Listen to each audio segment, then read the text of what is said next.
If you've ever been called a loser, feel like you're a failure just for trying to achieve your dreams and coming up short, you need to hear this. Before he became one of the most famous and influential people in the world, Thomas Edison was a budding inventor who experimented with thousands and thousands of designs and materials to bring his idea of the light bulb to light.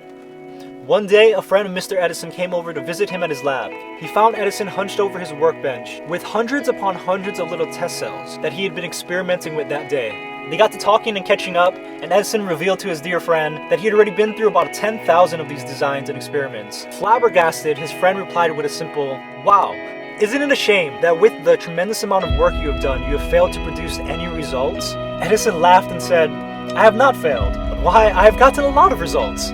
I have found 10,000 ways that do not work." You see, Edison knew a very important life lesson that many of us fail to grasp, and that is that there is nothing great that can be achieved without first going through a lot of tough failures. Now, it is said that the only difference between the student and the master is that the master has failed more times than the student has ever tried. So keep calm, young Padawan. There's still time to make it to Jedi. Let each stumble teach you how to step, study, then course correct. Don't let yourself wallow in each loss.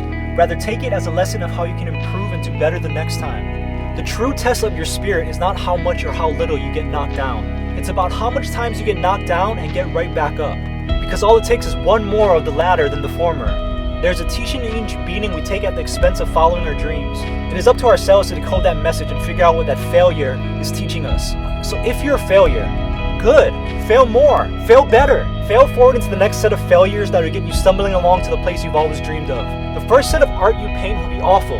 The first poem you'll ever write will be awful. The first photo you ever take will be awful. But you'll never make it to your masterpiece without getting through thousands and thousands of very rough drafts first. So bask in the awkwardness that is your failures. Take pride in knowing that you're that much closer to your dreams. And if they make fun of you along the way, let them. You and I know what failure really means. We're on the pathway to achieving our dreams. And yes, there are mountains we have to climb, but there are also many valleys beyond each peak.